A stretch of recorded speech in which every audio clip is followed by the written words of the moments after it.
Hello guys, welcome to another tutorial. My name is Marco Andrade, thank you very much for joining up.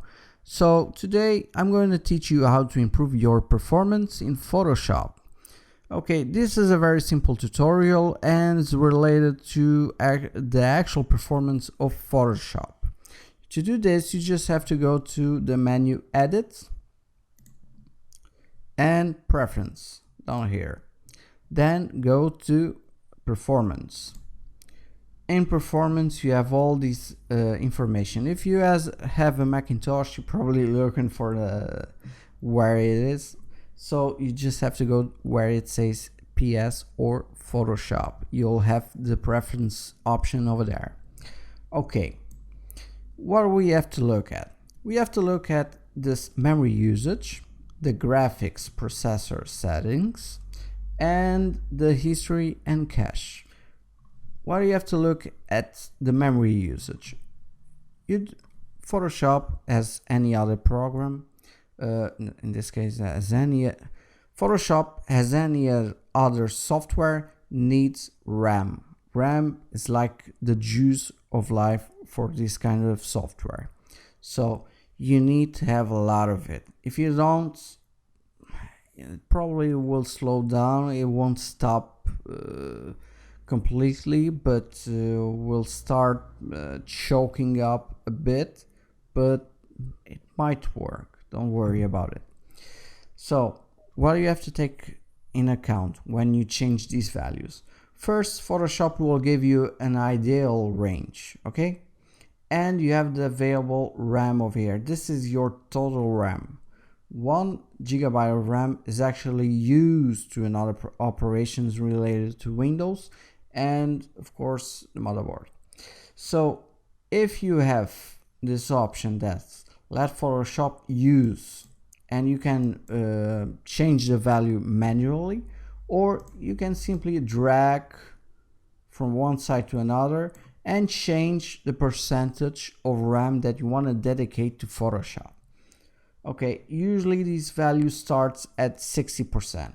If you can, remember you have to let some memory for your operating system, or else it could crash. But if you can go up to 80%. Okay, 75% for me, it's more than enough. I don't go that far, or at least I don't have to. This is more than enough for the kind of work I do. But if you need more juice, just push a bit more. I wouldn't advise going to 100%, neither 90%. Keep around 80%. It's kind of the top value you could go. In the next settings, we have graphics processor settings. Okay, if you have this grayed out, like this case over here, you have two possible scenarios. First one is that you don't have actually a dedicated graphics card, and secondly, your graphic card's not compatible. If you have this option grayed out, that is. But if it's not, activate it and you have the advanced settings. Okay, when you come over here, you have the drawing mode. The drawing mode will actually improve the smoothness of the editing that you're doing in Photoshop.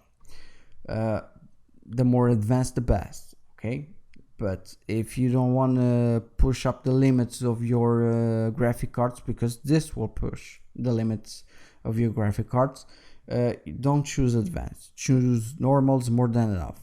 In this case, I will let advanced. Then you have these four options. They might be more in the future, but at the moment you only have these four. You have the use graphics processor to accelerate computation. I think that's no-brainer. Yes, if you can. If it's not grayed out, then choose this option. You have use Opencl. Opencl is an option that some graphic cards have. This will improve performance. Anti-Alias guides and paths. This will smooth the guides instead of looking that crunchy, as you can call it. And you have a 30-bit display. This will improve color accuracy. Okay, if you wish, you can just leave the mouse a bit over the name, and a small description will appear. Okay, let's click OK now.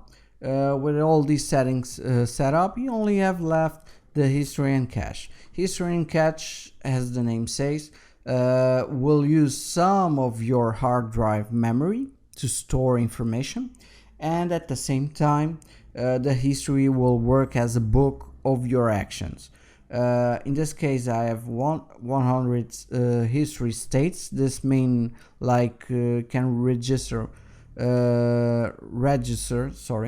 100 actions of mine. You have the cache and cache title size. Okay, these are more related to these options. These are pre-settings. You have the web and user interface design. Like the name says, is more related and oriented to design. You have default, that's the basic stuff for photography. This is the one we use more, but you could use the first one, but it's okay with you.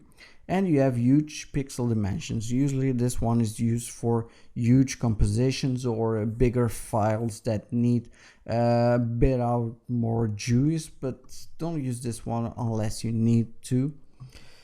When you're happy with the settings, just click OK. Okay guys, this is it. Thank you very much for watching this video. Don't forget to subscribe, and please do leave your comment below if you liked the video and what else you would like to see in the future. Okay, this is Mark Andrade from APT. I hope you enjoyed it. See you next time guys. Thank you very much.